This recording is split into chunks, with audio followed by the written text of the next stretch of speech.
Imagine the raw heartbreak of a 24-year creative partnership crumbling just as one partner hits the peak of success.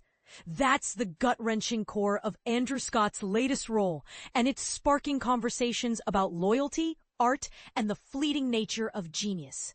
But here's where it gets controversial. Is it betrayal or just the natural ebb of ambition? Stick around, because this story dives deep into the emotional underbelly of Broadway legends. And it's the part most people miss that might change how you view your own collaborations.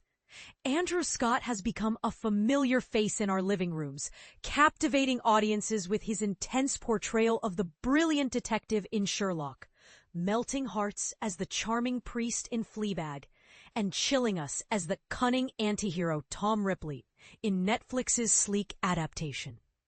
Now, at 48, the Irish actor is stepping into what might be his most ambitious and high-profile character yet. Richard Rodgers, the legendary composer behind iconic musicals, in Richard Linklater's biographical comedy drama Blue Moon.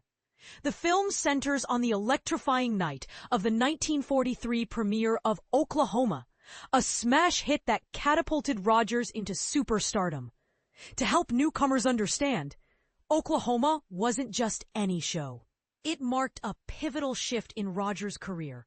For over 2 decades, he'd collaborated closely with lyricist Lorenz Hart, portrayed by Ethan Hawke in the movie, crafting hit after hit.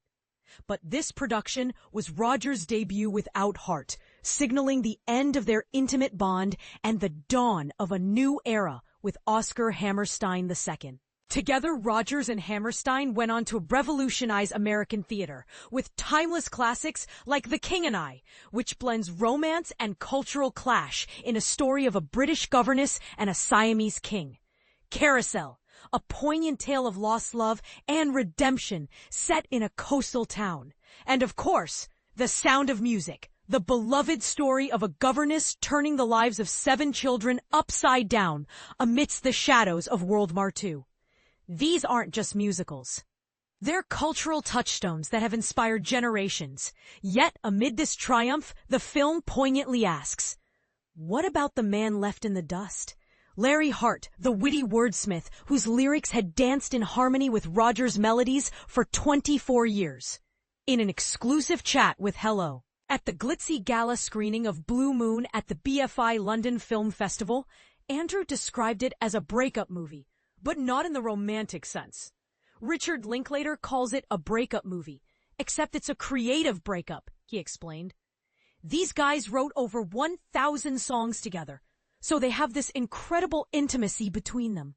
For beginners, think of it as a deep, unspoken connection forged through years of shared inspiration, where 2 artists' minds meld into something almost symbiotic, only to unravel when paths diverge. Andrew elaborated on the film's focus.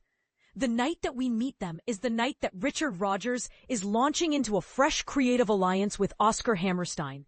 And the story zooms in on Larry Hart, exploring what it might feel like for him on one of the most monumental evenings in theater history. It's a tender examination of abandonment, not just professional but personal, as Hart watches his former partner soar without him.